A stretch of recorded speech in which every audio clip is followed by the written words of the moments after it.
tempelin.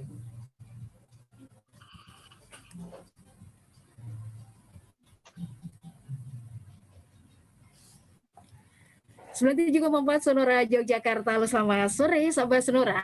Di kesempatan sore kali ini Lina Puspita akan temani sahabat Sonora ya di obrolan sore kali ini, dan kita akan ngobrolin atau kita akan berbincang-bincang terkait dengan gizi maternal dan remaja putri hingga menjadi ibu dalam mencegah stunting sejak dini. Dan Lina tidak akan sendiri karena kita akan ngobrol bersama dengan Dr. Supriyati Ningsih, atau kita akan sapa dengan Dr. Upi. Selamat sore Dr. Upi. Selamat sore pemirsa Sonora dan selamat sore Mbak Lina. Terima kasih atas undangannya. Oke, Dr. Upi baik, gimana? Kabar baik. Oh, baik. Dr. Upi, kali ini baik. juga ada juga Mbak Nisa Nurnasanah ya, atau Mbak Nisa. Selamat sore Mbak Nisa. Halo, selamat sore. Terima kasih. Gimana kabarnya Mbak Nisa? Iya, baik. Alhamdulillah. Alhamdulillah. Ya, Sobat Sonora, kali ini kita akan berbincang-bincang bersama Dr. Upi dan Mbak Nisa, dan talkshow kali ini diselenggarakan oleh Muhammadiyah Maternal and Child Health atau MMCC Universitas Muhammadiyah Yogyakarta bekerjasama dengan UNICEF Indonesia dalam rangka penguatan peran masyarakat dalam program gizi di masa pandemi COVID-19. Dan kita akan mengundang juga untuk sahabat Sonora yang mau bergabung di kesempatan kali ini, yang mau bergabung, silakan bisa kirimkan SMS atau WhatsApp di 0817 5483200. Sekali lagi di 0817 5483200. Dan tema kita gizi maternal dan remaja putri hingga menjadi ibu dalam mencegah stunting sejak dini. Kita akan langsung dengan perbincangan kita sore kali ini. Mungkin bisa dijelaskan nih ke sahabat Sonora, Dr. Upi atau Mbak Nisa nih, bagaimana sih sebenarnya gizi buruk dan gizi yang kurang itu bisa dicegah? Moga siapa dulu yang mau menjawab pertanyaan ini? Mbak Nisa dulu ya. Oke, silakan. Baik, terima kasih Bu Upi, saya duluan. Jadi bagaimana sih cara kita mencegah gizi buruk atau gizi kurang itu? Kan ini tadi kaitannya dengan kita yang mau jadi ibu sama remaja putri nih ceritanya. Jadi kalau misalnya kita ini mau jadi ibu, otomatis kan kita akan menyusui bayi kita nih. Otomatis yang kita berikan, nutrisi yang kita makan itu akan dimakan juga ke bayi kita. Jadi posisinya kalau misalnya nanti kita mencegah bayi kita itu tidak sampai ke gizi kurang atau gizi buruk, jadi kita harus melengkapi nutrisi kita gitu. Salah satunya kita misalnya makan makanan yang bergizi, terus kemudian minum vitamin kayak gitu. Gitu sih. Oke. Ibu Dr. Upi mungkin mau menambahkan?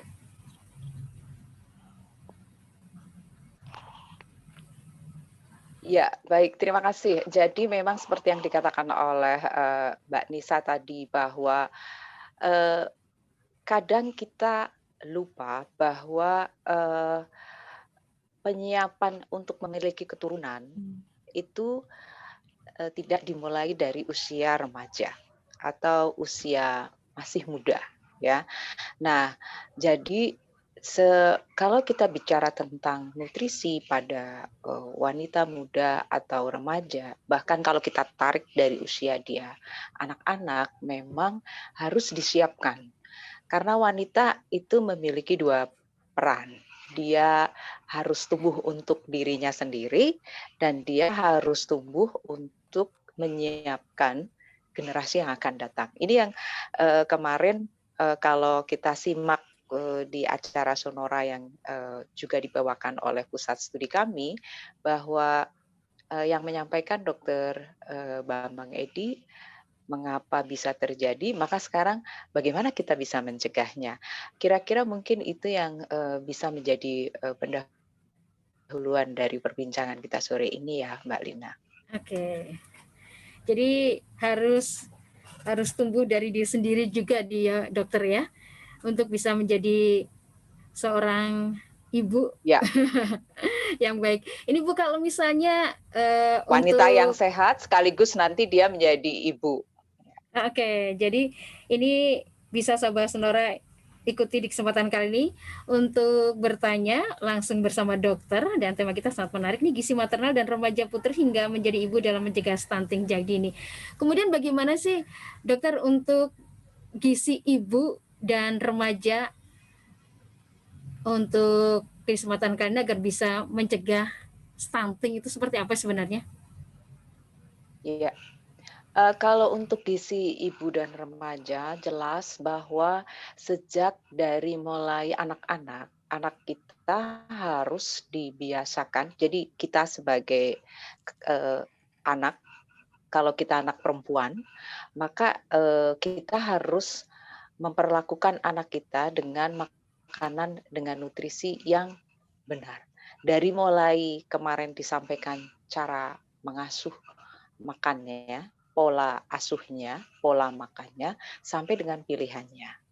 Nah, secara prinsip makanan yang nutrisi yang baik untuk mencegah gizi buruk maupun gizi kurang adalah makanan yang memenuhi kebutuhan kalori di usianya, baik dari sisi karbohidrat, dari sisi protein, dari sisi vitamin, dari sisi mineral, itu harus terpenuhi. Untuk remaja putri memang harus ditambahkan beberapa nutrisi, misalnya zat besi ya yang harus ekstra, kemudian makanan tinggi protein ya, supaya kalau dia tumbuh menjadi remaja sehat, kita harapkan nanti kalau dia menjadi ibu dan hamil, dia bisa hamil dan tumbuh, wanita itu bisa hamil dan menghasilkan generasi yang sehat. Ini yang harus dipahami oleh semua pihak, termasuk oleh masyarakat ya, termasuk unsur-unsur masyarakat nih. Radio Sonora saya anggap juga bagian dari unsur masyarakat, kami Pusat Studi juga bagian dari unsur masyarakat.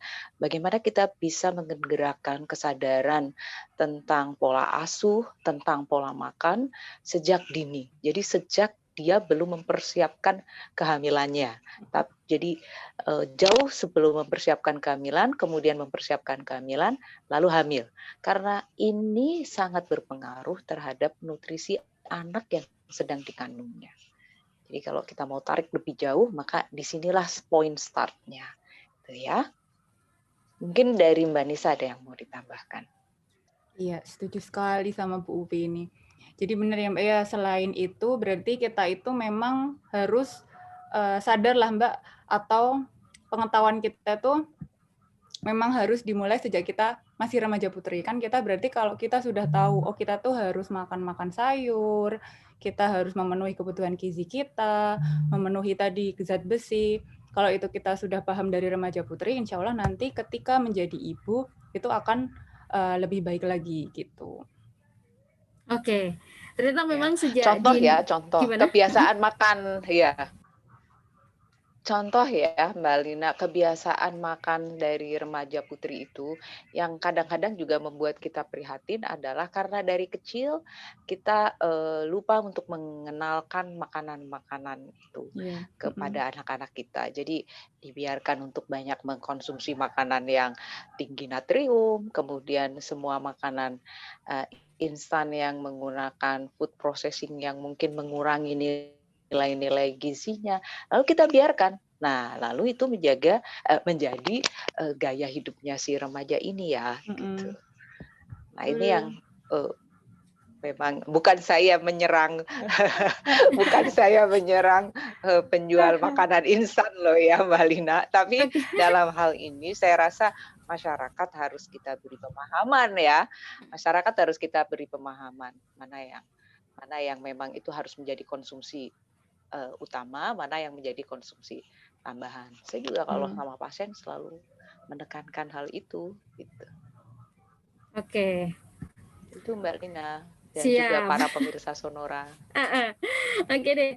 Dan kalau ternyata untuk persiapan ini cukup harus matang benar nih untuk sebagai seorang wanita muda ya, dokter ya. Dan di sini tadi sudah banyak dijelaskan oleh Dokter Upi. Saya wanita setengah tua ya, kalau Nisa wanita muda. Dan ini berarti harus banyak banget yang disiapkan oleh ibu ya untuk menyiapkan generasi yang cukup gizi dan sehat ya dokter ya. Betul. Betul sekali, ya. Nah kalau Ya, banyak kan, betul.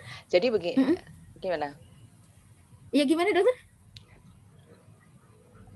Iya, jadi memang persiapan wanita untuk bisa menyiapkan generasi muda berikutnya, eh, tentu yang pertama dia harus cukup umur ya. Oke. Kalau kalau dia menikah tidak cukup umur, mana mungkin punya pengetahuan, ya kan? Karena pengetahuan itu harus dia dapat secara formal maupun informal. Seperti mendengarkan siaran radio seperti ini kan juga pengetahuan informal ya. Semoga ada remaja putri juga yang bergabung.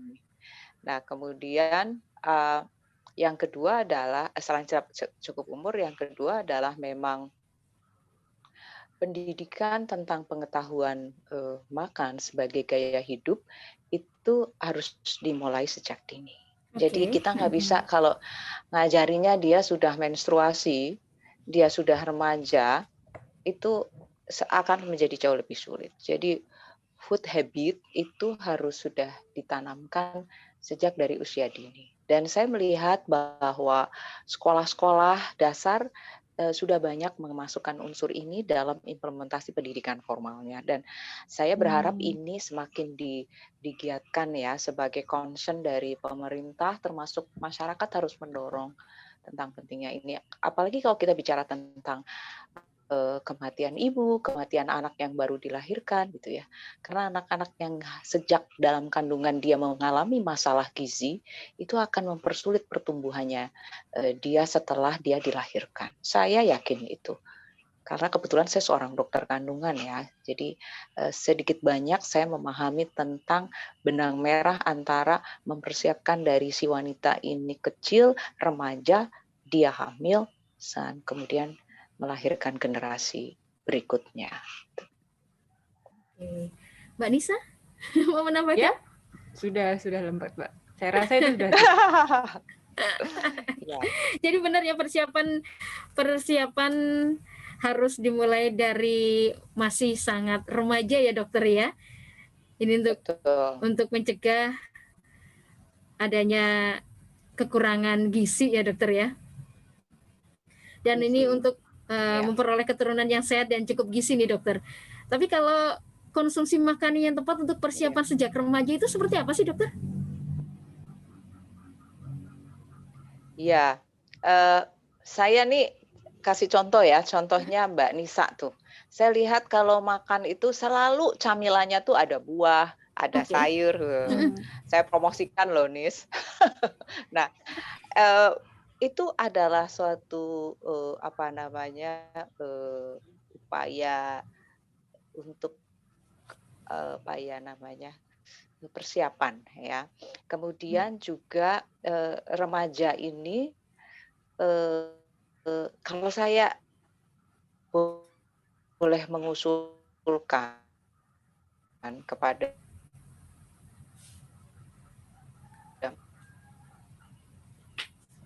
masyarakat bahwa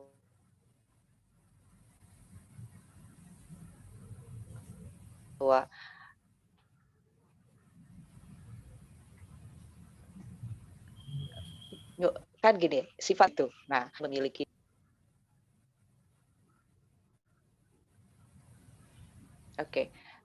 tentunya misalnya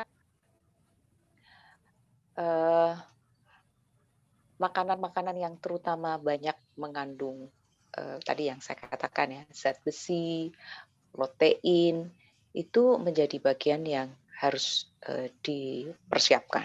Yang kedua adalah teknik untuk pengolahannya ya.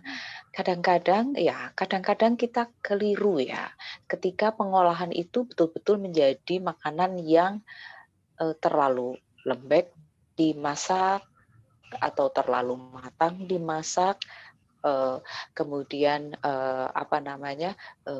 dibekukan terlalu lama ya, itu semua akan mengurangi nilai gizi yang ada di dalamnya. Contoh ya, misalnya zat besi di dalam sayuran dan buah. Paling optimal dari makanan yang mengandung zat besi dan sayuran itu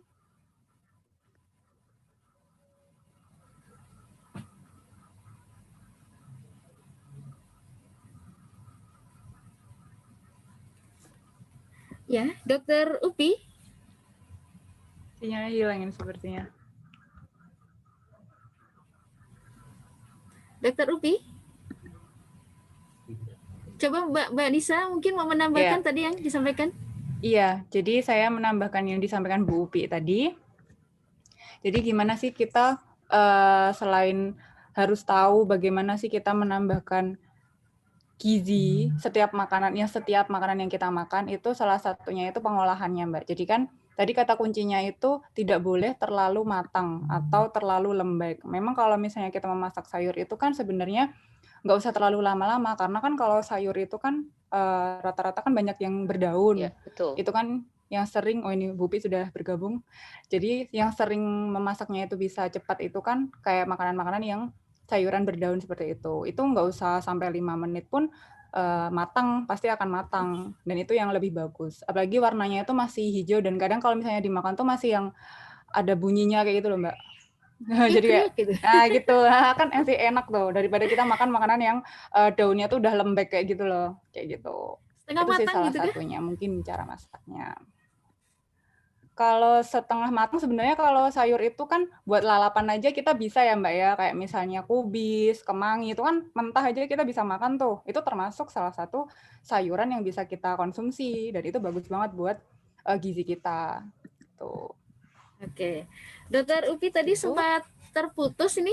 Mau mengulang penjelasannya? Iya. Halo Dokter Upi.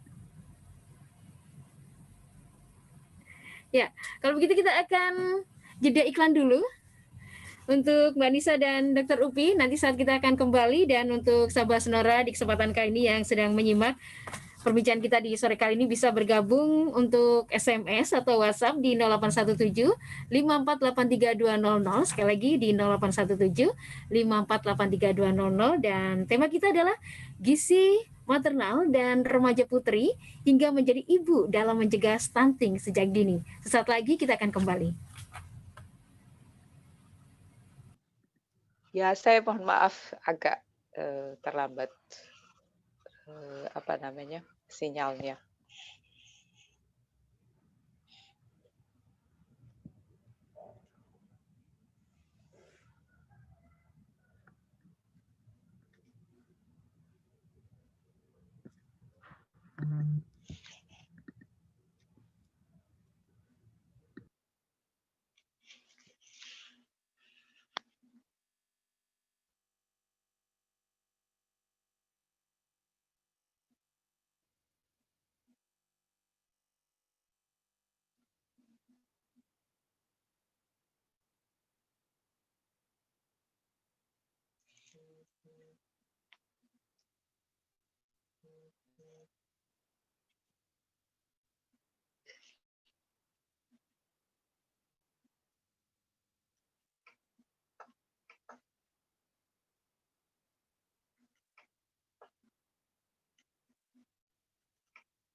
97,4 Sonora Yogyakarta. Terima kasih Sobat Sonora untuk kebersamaannya di kesempatan kali ini, dan perbincangan kita masih bersama Dr. Supriyati Ningsih, MKes SPOG, dan ada Mbak Nisa Nur Hasanah, Eskep NS, dan tema kita adalah gizi maternal dan remaja putri hingga menjadi ibu dalam mencegah stunting sejak dini. Dan talkshow ini Sobat Sonora diselenggarakan oleh Muhammadiyah Maternal and Child Health atau MMCC Universitas Muhammadiyah Yogyakarta bekerjasama dengan UNICEF Indonesia dalam rangka penguatan peran masyarakat dalam program gizi di masa pandemi COVID-19. Dr. Upi dan Mbak Nisa, terima kasih untuk kebersamaannya. Dan kita akan Baik, terima lanjut di... kasih. Iya, dokter sudah bisa terdengar jelas ya, Bisa dokter ya? bergabung. Oke. Baik. Iya, bisa jelas. Dan kita akan Iya. mengundang kembali Sobat Sonora Mungkin ya di kesempatan... Gimana? Ya, mungkin saya sedikit sebelum Mbak Lina mengundang sahabat Sonora. Jadi memang untuk gizi remaja dan gizi maternal adalah salah satunya yang penting untuk dikonsumsi adalah tablet tambah darah yang merupakan program yang sudah ada di pemerintah ya. Dalam hal ini juga Puskesmas mengawal program ini hingga ke level kabupaten, provinsi bahkan nasional, tablet tambah darah untuk remaja putri. Bahwa remaja putri mereka harus mengkonsumsi tablet tambah darah ke sejumlah minim, ada hitungannya ya, 90 tablet itu minimal. Dan kalau dari kacamata kami sebagai dokter spesialis kandungan dan bekerja di bidang kesehatan ibu dan anak, maka sebaiknya tablet tambah darah itu justru dikonsumsi setiap hari oleh remaja putri. Mengapa? Karena wanita jika sudah menginjak usia akil balik, dia akan haid. Dan haid itu menunjukkan bahwa ada sebagian darah yang hilang, dan itu akan sangat baik jika diperbaiki dengan penambahan tablet besi setiap bulannya, setiap harinya. Lalu untuk gizi maternal, ya jelas ada berbagai kebutuhan nutrisi pada ibu hamil, di mana ibu hamil juga penting untuk mendapatkan tablet tambah darah. Tablet tambah darah pada wanita hamil juga dikonsumsi minimal selama 3 bulan. Jika selama seumur kehamilannya 9 bulan dia mengkonsumsi, boleh tidak dok? Jelas pasti boleh ya. Dan persiapan ibu untuk bagaimana nanti hamil, bagaimana dia menyusui, bagaimana pemberian makanan tambahan pada ibu hamil, baik ibu hamil yang cukup kalori maupun kurang energi dan kalori, harus sudah kita berikan pengetahuan itu sejak remaja. Itu yang saya masuk dengan sejak dini ya, Mbak Lina. Oke. Semoga lebih mudah untuk dipahami ya. Oke. Ya, untuk Sobat Sonora di kesempatan kali ini yang mau bergabung nih, berpartisipasi, silakan bisa kirimkan SMS ataupun WhatsApp-nya di 081754832200. Kita akan tunggu, dan tema kita kali ini adalah gizi maternal dan remaja putri hingga menjadi ibu dalam mencegah stunting sejak dini. Dan kalau tadi dijelaskan oleh Dr. Upi, banyak persiapan seorang wanita untuk menjadi ibu ya. Dan ternyata itu tidak mudah ya dokter ya. Dan itu harus ada peran dari orang tua tentunya juga. Kemudian kalau ya betul. Bagaimana sih Bu kalau untuk bisa mendeteksi kalau misalnya seorang remaja itu ternyata kurang gizi. Jadi nanti untuk persiapan menjadi seorang ibu, ternyata dia banyak sekali hal yang harus dipenuhi, itu bagaimana Ibu?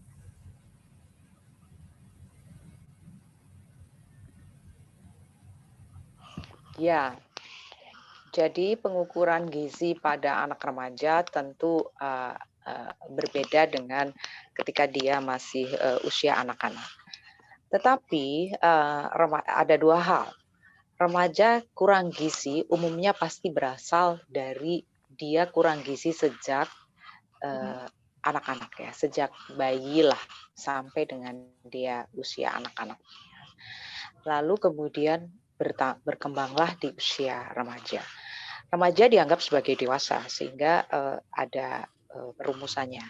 Berat badan ideal, ya, ada yang disebut dengan underweight, normal weight, dan overweight serta obesitas. Nah, di manakah wanita yang baik? Wanita yang baik termasuk remaja adalah di normal weight, ya, dengan berat badan per tinggi badan pangkat 2 itu BMI-nya taruhlah average di angka 18, ya, 18 25. sampai dengan 20. Nah,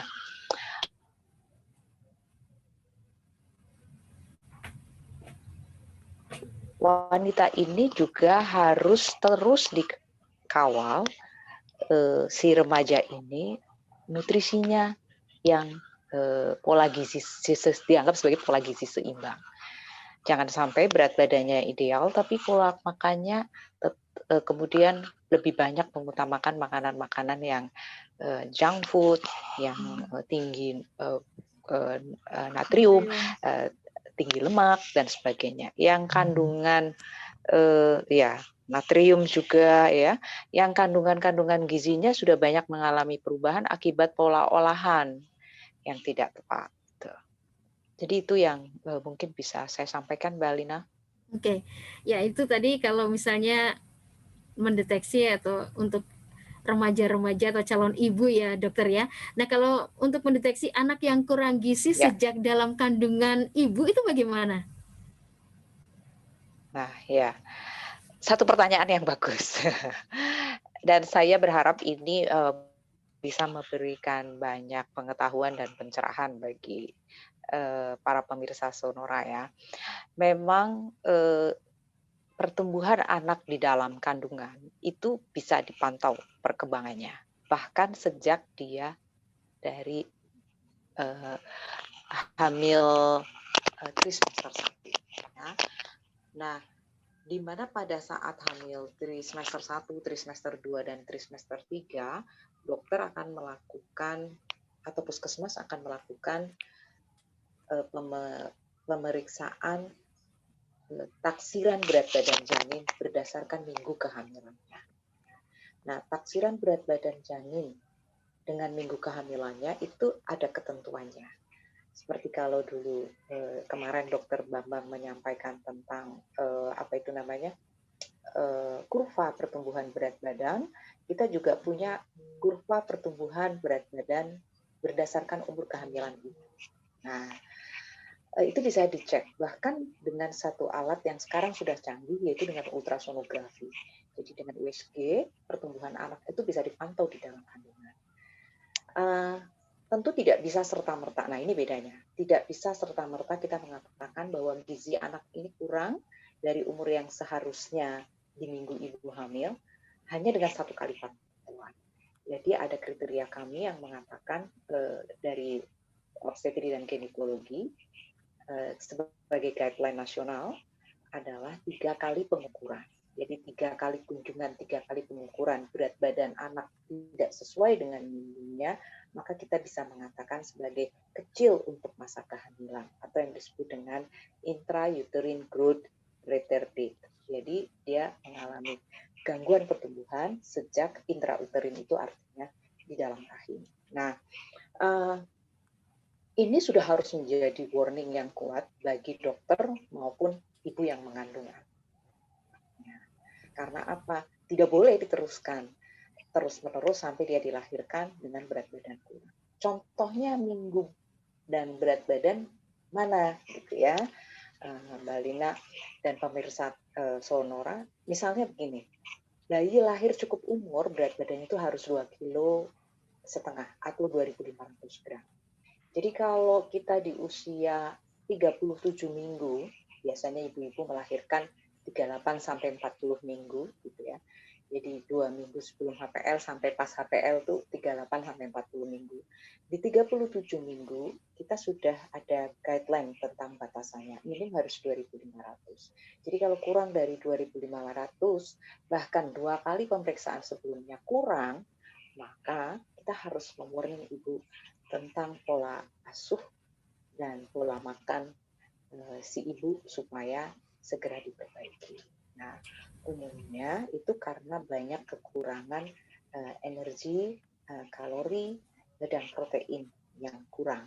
Dan itu masih bisa dikejar kalau itu terinfokan dan terdiskusikan dengan baik antara dokter dengan si ibu yang hamil, atau antara vaskes pertama, petugas kesehatan di vaskes pertama dengan si ibu.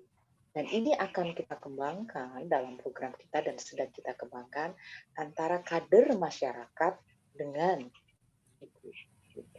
Ya. Begitu Mbak Lina, semoga mencerahkan ya. Terima kasih penjelasannya Dr. Upi.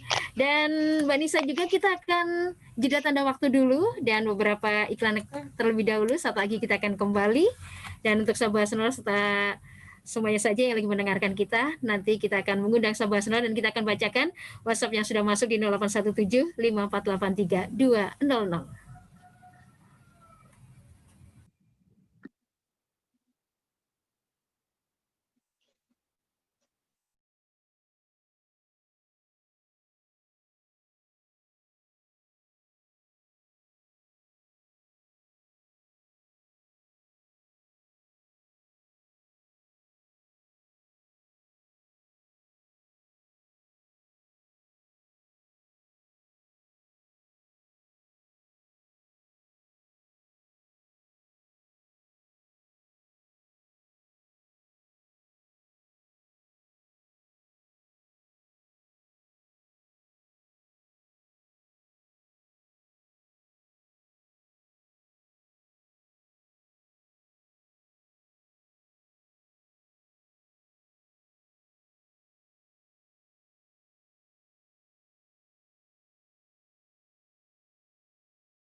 Oh iya.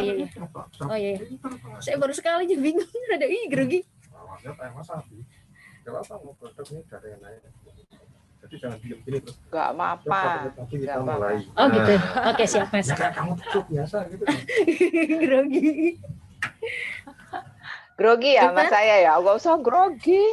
Ya. Iya. Dokter, ini nanti ada beberapa pertanyaan, Dokter. Nanti kita akan menjawab beberapa pertanyaan dari sahabat sonora ya, Dokter ya? Ya. Cuman kayaknya nggak ada di chatbox ya? Ada di ini WA Sonora.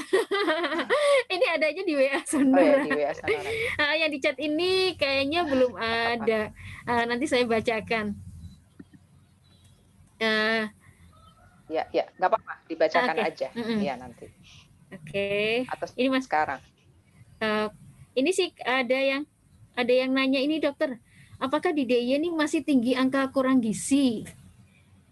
Itu terus kemudian apakah bisa lewat posyandu untuk mengatasi hal ini? Nah, itu salah satu pertanyaannya, Dokter. Nanti saya akan tanya ini ya, Dokter ya. Terus ada di saat juga lockdown ya? Gimana? Di saat lockdown? Ini, Dokter, untuk pemenuhan gizi. Apakah di DIY masih tinggi angka kurang gizinya untuk DIY sendiri?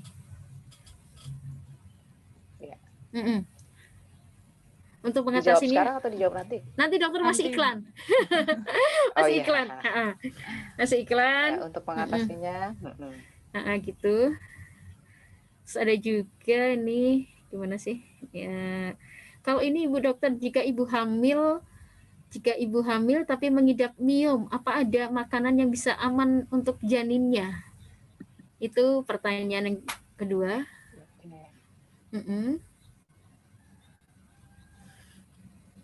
Nanti saya tanya satu-satu, Dokter ya. Ini soalnya biar dokter kayak nguji disertasi dokter. Ini jadi biar dokter siap dulu ya, Dokter ya. Nanti saya tanyakan satu-satu, Dokter.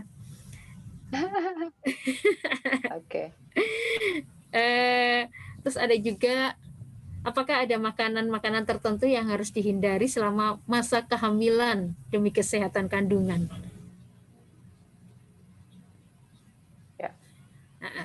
Sementara itu, Dokter, ini nanti sambil nih sama pasien.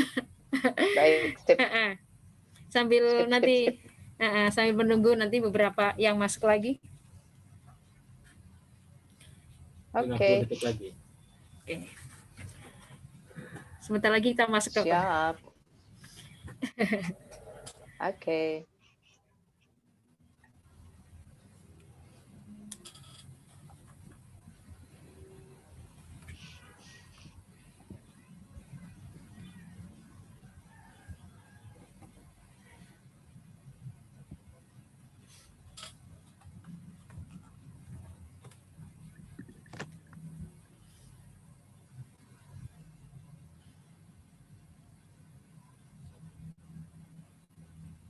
Bisa, bisa.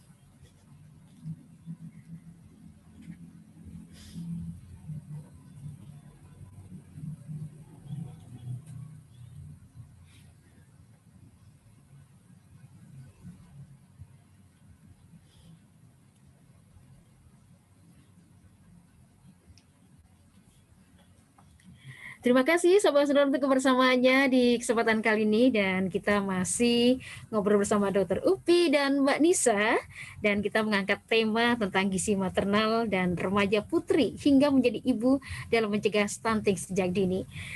Dr. Upi, Mbak Nisa, kita akan menyapa Sobat Sonora yang sudah bergabung di 081754832200. Kita akan coba bacakan dan nanti dijawab satu persatu ya dokter. Mbak Nisa, kita akan menyapa dulu untuk Mbak Susan Baik, ini. ya, dengan Mbak Nisa juga. Mbak Nisa, ini kita akan menyapa Mbak Susan di Jogja di kesempatan kali ini. Ini nanya ke dokter nih dokter. Dokter, apakah di DIY masih tinggi angka kurang gizi? Kemudian apakah bisa lewat posyandu untuk mengatasi hal ini? Silakan dokter. Bagaimana nih dokter? Ya. Ya, baik. Terima kasih ya Mbak Susan. Terima kasih Mbak Susan atas pertanyaannya. Jadi begini, kalau kita bicara angka DIY di Indonesia, mungkin kita tidak relatif tinggi kalau kita bicara dalam 34 provinsi. Tapi kalau kita bicara kabupaten dan kota, maka masih tampak di sana sini angka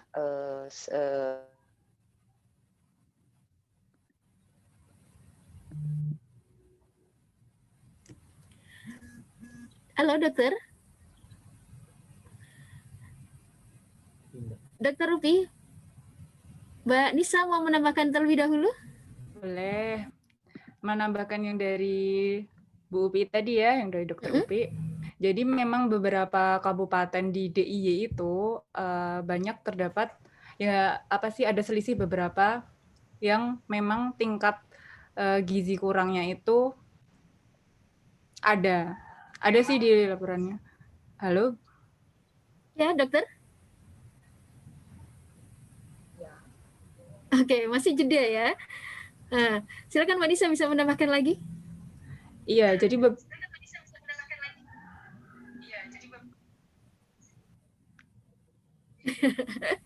Nisa, gimana Mbak Nisa? Ya, jadi seperti halo. Ya, iya dokter, jadi silakan. saya menjawab dulu yang Mbak Susan ya. Jadi memang kalau di tiap kabupaten dan kota, lalu kita bisa melihat ada beberapa kabupaten kota yang memang kurang gizinya masih cukup tinggi. Dan kalau angka nasional juga DIY bukan provinsi yang paling sedikit kejadian kurang gizinya. Lalu bagaimana untuk mengatasinya? Apakah bisa melalui posyandu? Betul sekali. Jadi sebelum masa pandemi COVID, justru angka kunjungan melalui posyandu dan itu di bawah koordinasi dengan puskesmas, seluruh data itu bisa terrecord dengan baik tentang pertumbuhan status gizi anak-anak kita di setiap kabupaten kota, dan otomatis itu berarti angka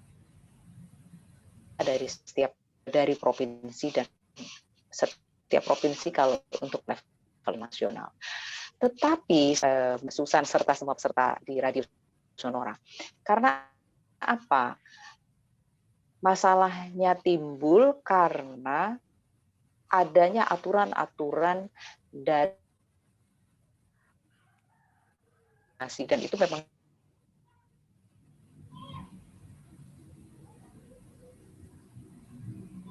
di mana sistem zonasi itu membuat fasilitas kesehatan pun ikut terdampak, tidak buka, pelayanan tidak dilakukan dan sebagainya. Nah, inilah yang mungkin nanti kita harus secara bersama-sama semua komponen masyarakat bagaimana ini tetap bisa dijalankan, ya, termasuk pemantauan tumbuh kembang dengan melibatkan masyarakat, tokoh-tokoh yang ada di dalam masyarakat supaya ini bisa diteruskan. Nah, ini masalahnya kan harus punya komunikasi yang baik, harus punya jaringan komunikasi yang tepat, media yang tepat untuk supaya ini menjadi kesadaran kita bersama. Itu yang kalau dari sisi saya. Silahkan kalau Mbak Nisa mau menambahkan. Iya, setuju sekali ya Bu dengan Bu Upi.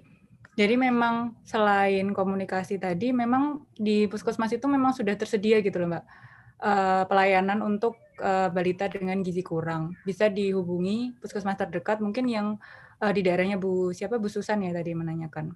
Itu bisa tersedia gitu. Itu sih. Iya, betul. Iya, jadi puskesmas itu sudah punya program untuk PMBA sampai dengan pemberian terapi untuk untuk balita gizi. Dengan gizi, ya, balita gizi buruk ya. Nah, jadi ke vaskes pertama dulu di sana mereka punya program dan itu gratis, jadi tidak usah khawatir. Nah, kalau misalnya itu dianggap oleh vaskes pertama atau puskesmas memang perlu penanganan secara klinis yang lebih jauh, akan ada mekanisme untuk merujuk ke rumah sakit ya, dan rumah sakit dengan BPJS sudah pasti itu bisa di-cover. Jadi nggak usah khawatir. Tapi yang paling baik jangan sampai jatuh ke dalam gizi buruk gitu ya. Dicegah dulu ya Bu ya. Ya, terima kasih dokter, dan kita akan bergeser kembali ke pertanyaan berikutnya. Kita akan sapa Mbak Lala di kesempatan sore kali ini. Jika ibu hamil tapi mengidap miom, apa ada makanan yang bisa aman untuk janinnya, dokter? Ya. Atau Mbak Nisa dulu deh. Monggo, kalau ini sepertinya lebih ke dokter deh, Bu. Iya. Pasti banyak konsultasi. Yang untuk yang ini ya. Miom. Yang kondisi pandemi ya, yang miom ya, yang miom. Jadi memang gini, miom itu adalah tumor jinak di dalam rahim, ya. Sehingga kalau dia tumbuh di dalam rahim bersama dengan ibu itu hamil, karena bisa saja itu terjadi, maka pertumbuhan janin memang pasti akan terganggu. Terganggu karena satu, proses desak ruang, rebutan tempat lah istilahnya, kayak orang naik bus gitu ya. Terus kemudian yang kedua, tentu pertumbuhan nutrisi ya. Karena itu sebetulnya tidak ada nutrisi khusus yang bisa untuk melawan si miom ini. Yang ada adalah kalau itu miom terjadi, makanya setiap perempuan yang ingin menyiapkan kehamilan, dia harus cek betul kondisi kesehatannya. Apakah ada penyakit atau tidak. Demikian juga ibu ketika merencanakan kehamilan saat yang pertama atau yang berikutnya, dia harus cek juga apakah kondisi kondisi dirinya sehat atau tidak, sehingga sebelum hamil miomnya diatasi dulu. Tapi kalau terpaksanya sudah hamil baru ketahuan ada miom, maka yang harus dilakukan adalah ibu memang mengkonsumsi nutrisi dan makanan dengan kalori yang cukup sesuai umur kehamilannya.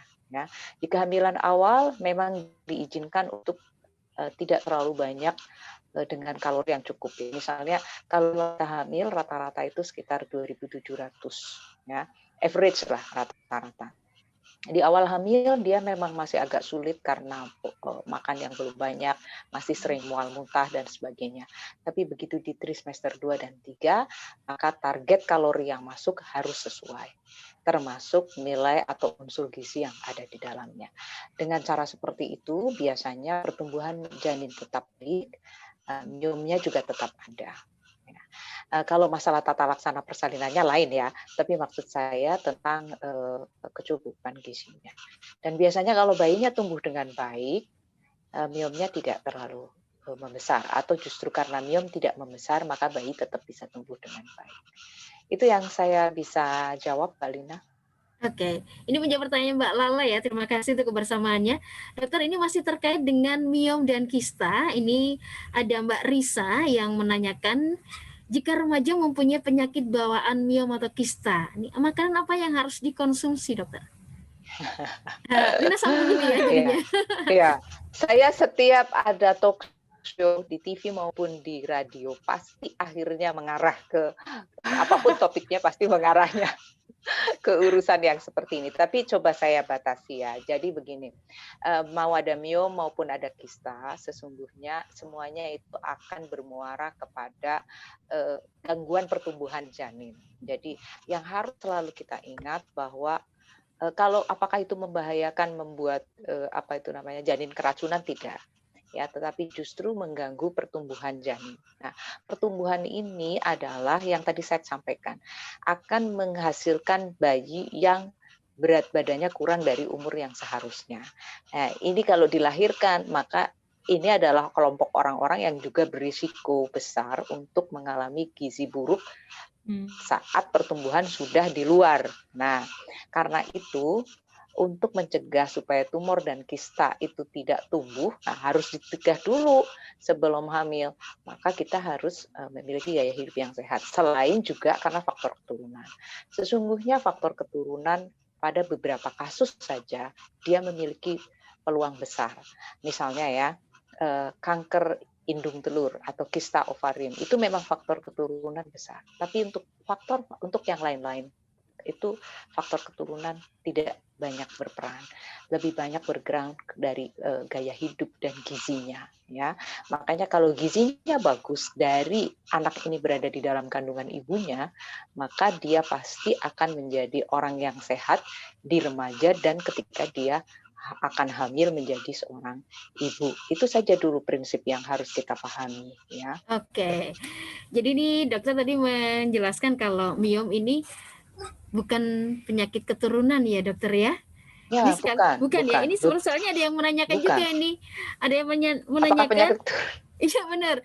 Ini ada Mbak Rini yang menanyakan, dokter, apakah miom atau kista ini bisa keturunan? Karena ibu saya juga kena kista beberapa waktu lalu dan dia harus operasi gitu, dokter. Betul, betul. Jadi saya tadi sudah sampaikan kan ya, ada beberapa hal dari kelainan organ ginekologi wanita itu berkaitan dengan faktor keturunan, tetapi tidak semuanya. Jadi ada prosentasenya, Jadi misalnya gini, kista tidak selalu karena faktor keturunan, bisa juga karena faktor yang lain ya. Tetapi memang faktor keturunan besar. Ya, karena itu kalau ditanyakan kembali bagaimana cara mempersiapkan dan mencegah supaya si faktor keturunan itu tidak muncul, ya jadilah orang yang sehat. Nah, sehat iya kan gitu. Jadilah orang yang sehat. Nah, gimana cara jadi orang yang sehat? Ya memang harus diupayakan gitu ya. Nah, ini yang saya selalu tekankan. Memang susah sih Mbak Lina, coba nanti tanya deh ya. Dari 10 remaja putri kalau ditanya apa makanan yang paling mereka sukai. Ya. Coba dipuling, apa yang mereka makanan paling sukai. Pasti dari 10 itu akan menjawab, saya yakin di atas 50% mengatakan bukan makanan yang kita ekspektasikan. Misalnya suka sayur, suka protein, suka buah. Wah, udah saya yakin di atas 50% tidak akan menjawab yang itu. Nah, itu merupakan petunjuk bagi kita bahwa pola hidup, pola asuh dan pola makan itu satu kesatuan yang harus dimulai sejak dini. Saya juga selalu mengatakan seperti itu. Lalu ada nggak makanan-makanan khusus? Sebetulnya secara khusus itu tidak ada.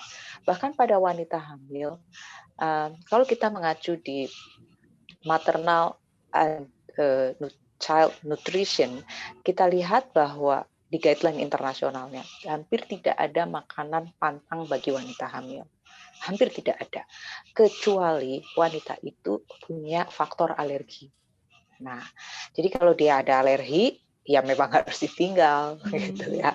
Kan ada perempuan yang makan kacang tanah aja dia biduren. Nah, ya jangan dimakan. Tapi tidak bolehnya karena itu. Saya nggak tahu ya Mbak Nisa alergi apa misalnya gitu ya. Iya. Nah, tapi kalau makanan yang alergi, lalu makanan apa lagi? Tentu makanan-makanan yang ada kandungan yang membahayakan, misalnya alkohol, misalnya itu memang sebaiknya tidak boleh atau justru dekat dengan orang yang merokok.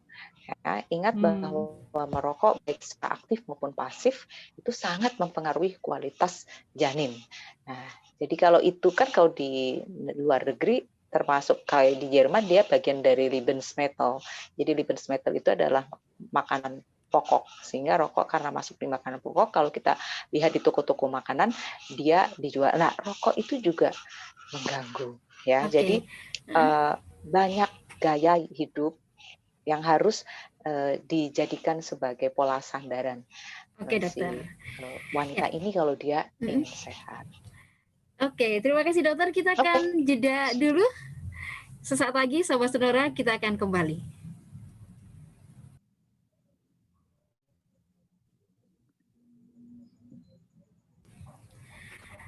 Oke, dokter. Tadi sempat putus-putus ya, dokter?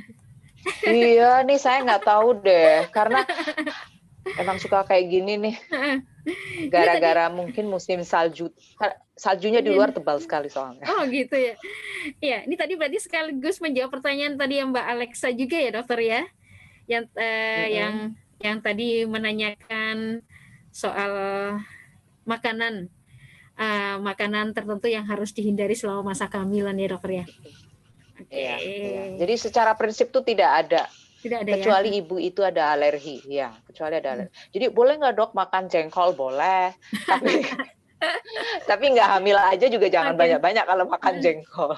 Kuncinya nggak banyak-banyak ya Bu ya. Apa?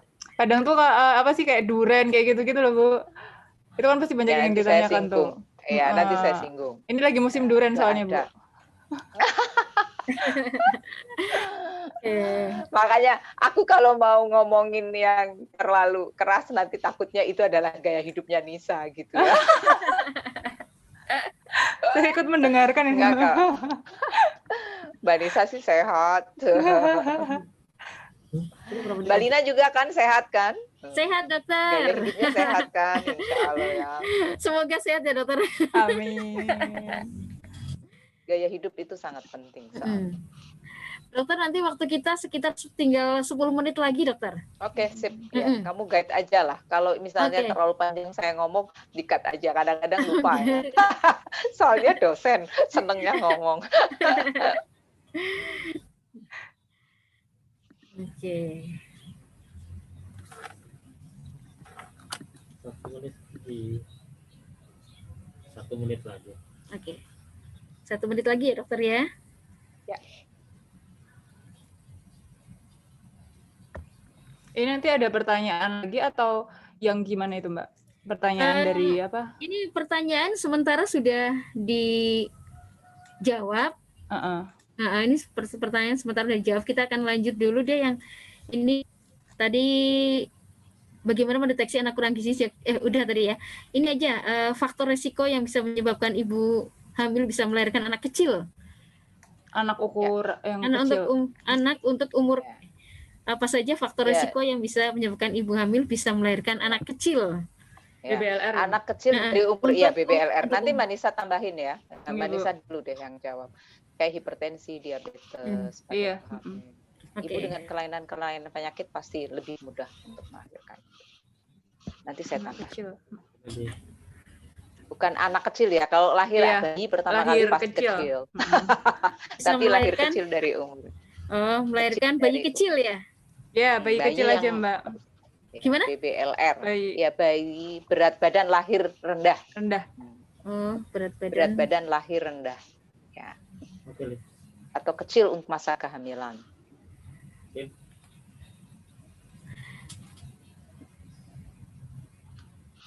Oke, terima kasih Sobat Sonora untuk kebersamaannya. Kita akan lanjut ya perbincangan kita di kesempatan sore kali ini. Terima kasih untuk kebersamaannya hingga menit ke-56. Masih bersama Dr. Upi dan Mbak Nisa di sana. Oke. Ya, Di halo. kesempatan kali ini ya kita akan sambung dengan pertanyaan berikutnya nih, Dokter dan Mbak Nisa. Apa saja sih sebenarnya faktor resiko yang bisa menyebabkan ibu hamil ini melahirkan anak dengan badan ukuran kecil gitu? Oh iya, boleh saya yang jawab, Mbak? Boleh, silakan. Oke, jadi bayi ukuran kecil atau BBLR, biasanya disebutnya di dalam kondisi medis, itu bisa disebabkan karena ibu hamil itu punya faktor resiko, kayak misalnya hipertensi, terus pas kehamilan itu ada infeksi, kayak misalnya rubella, terus tokso. Mungkin kalau yang sudah pernah hamil, sudah tahu nih tokso itu apa, kayak gitu, infeksi-infeksi selama kehamilan. Kemudian ada lagi, karena sebenarnya itu ada juga gangguan pada plasenta. Itu selain juga ada kelainan genetik yang memang dialami ibu hamil gitu. Selain itu juga seperti yang disinggung Dr. Upi tadi, ada juga tuh posisinya kalau ibu itu di dalam keluarganya itu ada yang merokok. Itu bisa juga menyebabkan kondisi medis gangguan pada janin dan bisa bayi itu lahir kondisinya kecil. Kalau ditanya nanti ibunya, dia ngerokok atau enggak. Tapi di dalam rumahnya itu suaminya ngerokok. Ya itu kan sama saja ibunya itu kena jadi perokok pasif, walaupun yang aktif merokok itu suaminya. Itu juga termasuk resiko bayi itu bisa lahir kecil karena ada gangguan pada janinnya gitu. Dokter mau menambahkan? Ya, betul. Ya, saya menambahkan dari Mbak Nisa. Jadi memang penyakit-penyakit penyerta pada ibu, baik yang didapat setelah dia dewasa ataupun dia sedang penyakit bawaan, itu bisa menyebabkan lahirnya berat badan lahir rendah pada bayi. Misalnya tadi ya seperti hipertensi, diabetes, gitu, atau penyakit kelainan bawaan, misalnya pada ibu yang cukup besar pengaruhnya, misalnya ibu punya penyakit jantung bawaan, ya, yang baik dikoreksi maupun tidak dikoreksi itu akan cenderung menyebabkan berat badan lahir rendah. Mengapa? Karena suplai darah, konsentrasi oksigen itu rendah ke bayi. Demikian juga ibu dengan anemia. Makanya saya katakan tadi di awal, anemia adalah harus dicegah karena kalau anemia anemia, ibunya HB-nya rendah, hemoglobinnya rendah, bukan tensinya yang rendah ya, tetapi hemoglobinnya rendah, maka suplai sel darah merah untuk membawa oksigen juga rendah. Ingat satu-satunya konsentrasi oksigen itu dibawa oleh sel darah merah karena di dalam sel darah merah ada hemoglobin. Nah, hemoglobin komponen paling utama adalah zat besi. Karena itu tadi saya menyampaikan di awal dengan Mbak Nisa betapa pentingnya konsumsi zat besi pada wanita dari usia remaja. Nah, kalau ini terjadi pada wanita ketika hamil dan itu berulang kembali, maka risiko untuk terjadinya kehamilan dengan berat badan lahir rendah menjadi besar. Selain itu juga saya tambahkan ya Mbak Nisa, faktor usia ibu. Ya, ibu yang terlalu muda dan ibu yang terlalu tua itu juga berisiko untuk melahirkan berat badan lahir rendah pada bayi. Mengapa? Karena tadi kualitas gizi, pengetahuan, kemudian kemampuan untuk nutrisinya jelas berbeda dengan ketika wanita ini berada di usia optimum untuk hamil dan melahirkan. Saya rasa itu. Oke, dokter. Ini tadi kita sudah konsultasi banyak dengan dokter dan Mbak Nisa. Nah, kalau Sobat Sonora ingin berkonsultasi nih tentang penyiapan gizi sejak dini, sebaiknya tuh kepada siapa sih ya, dokter dan Mbak Nisa, ibu-ibu ini berkonsultasi? Silakan Mbak Nisa, ke Mbak Nisa. Sepertinya tadi sahabat Sonora ya Mbak ya? Nah, itu kan sudah banyak bertanya nih pada Dokter Upi. Nah, Dokter Upi itu bisa konsultasi bisa langsung dengan Dokter Upi atau dari narasumber kita yang sebelumnya itu juga dari MMCC itu Dokter Bambang itu beliau adalah dokter spesialis anak. Jadi selain Bu Dokter Upi bisa juga pada Pak Bambang gitu. Oke, gimana caranya Ya, nih? Ya, bisa Makasih, Bu. menghubungi pusat studi ya. Bisa Ya. menghubungi pusat studi. Nanti kita Oke. bisa hubungkan ke pusat studi kita punya jaringan kerjasama dengan beberapa fasilitas pelayanan kesehatan, baik milik pemerintah maupun milik swasta. Nah, sehingga kita bisa hubungkan jika memang itu dirasa perlu tidak hanya dengan konsultasi, tapi misalnya dengan tatap muka. Paling gampang sih datang ke puskesmas terdekat ya untuk pemantauan gizi dan tumbuh kembang atau melewati posyandu. Tetapi jika ingin berkomunikasi juga dengan kami di pusat studi, tentu kami terbuka ya untuk konsultasi dengan pusat studi. Nanti biar kami arahkan ke Fasankes yang mana. Karena kebetulan pusat studi kami memiliki kerjasama dengan beberapa fasilitas pelayanan kesehatan, baik milik pemerintah maupun swasta. Itu Mbak Lina. Oh begitu. Terus kemudian kalau misalnya ada keluarga nih mau konsultasi, yang harus disiapkan apa nih dokter? Mbak Nisa? Harus datang berdua? Atau bagaimana? Iya, ya memang seharusnya. Tapi silahkan Mbak Nisa, menurut kacamatanya orang muda nih. Kalau misalnya mau konsultasi kehamilan kayak gitu-gitu kan otomatis kita harus sama suaminya kan ya Mbak ya. Jadi kan harus tahu kan kalau misalnya hamil kita sama-sama hamil berdua, jadinya kan kita konsultasi suami juga harus ikut dampingin gitu. Dan menua berdua. Wah, jargonnya sekarang kan begitu ya. Menua berdua. Betul sekali. Jadi begini, kalau boleh saya masih punya waktu 1 menit. Jadi begini, peningkatan kesehatan dan status gizi anak dimulai dari wanita itu usia remaja hingga wanita ini hamil dan menyusukan. Peran seorang laki-laki sebagai suaminya itu sangat-sangat sentral dan penting. Jadi kalau dulu mengatakan itu semua urusan wanita, itu jargon dulu. Kalau jargon sekarang justru, dan memang itu yang harus kita dorong terus melalui kegiatan di masyarakat, bahwa peran pria sangat penting untuk mendorong keberhasilan penurunan kasus dan penanganan maupun pencegahan gizi buruk yang dimulai dari dia remaja, wanita hamil, menyusukan, hingga anak itu dilahirkan dan tumbuh kembang. Saya rasa itu Mbak Lina dan pemirsa Sonora. Oke, Mbak Nisa mau ya menambahkan? Betul, suami siaga. Siaganya pakai sik. Siaga sekali siaga. Ya. Siaga.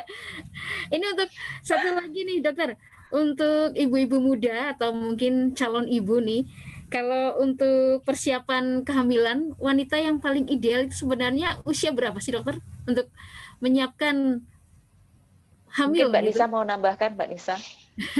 Kalau ini persiapan tadi hamil ya Mbak ya? Usianya ini paling ideal berapa sih?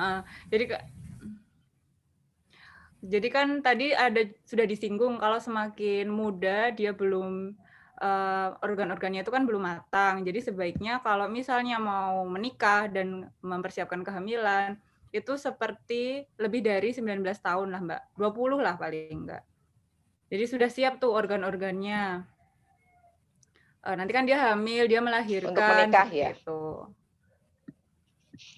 Untuk menikah. Ya. Bahkan kalau kita untuk menikah ya. Bahkan kalau kita mengikuti anjuran dari BKKBN, 22 tahun untuk perempuan. 22 Sekarang laki-laki 25 tahun. Laki-laki 25 tahun.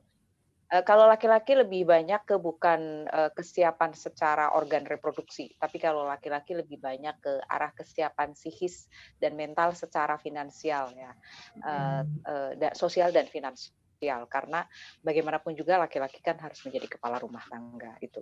Tapi kalau perempuan memang 20-22 tahun, barulah dia dianggap sebagai usia siap untuk berkeluarga, gitu ya. Bereproduksi gitu ya Bu. Luar biasa. Bagaimana ya, sahabat bereproduksi. Oke. Luar biasa Kayaknya banget. sejam kurang ya. Iya dokter, ini banyak sekali yang ingin ditanyakan nih dokter. Wah, dan terima kasih untuk Sobat Sonora kebersamaannya juga yang sudah siap menjadi ibu. Ini usianya yang sudah bekerja atau sudah matang untuk menikah dan siap untuk punya anak, segeralah. Dokter, terima kasih untuk Jangan waktunya. ragu-ragu ya. Baik, Oke, Dokter terima kasih Upi, sekali. terima kasih untuk informasinya di kesempatan sore kali ini. Semoga bermanfaat untuk Sobat Sonora. Mbak Nisa juga terima kasih sekali. Sama-sama, sahabat Sonora, Mbak Lina. Ya, Sobat Sonora terima kasih untuk kebersamaannya, dan tema kita sore kali ini adalah gizi maternal dan remaja putri hingga menjadi ibu dalam mencegah stunting sejak dini. Dan talkshow ini Sobat Sonora diselenggarakan oleh Muhammadiyah Maternal and Child Health MMCC Universitas Muhammadiyah Yogyakarta bekerjasama dengan UNICEF Indonesia dalam rangka penguatan peran masyarakat dalam program gizi di masa pandemi COVID-19. Saya Lina Puspita pamit, selamat sore dan sampai jumpa.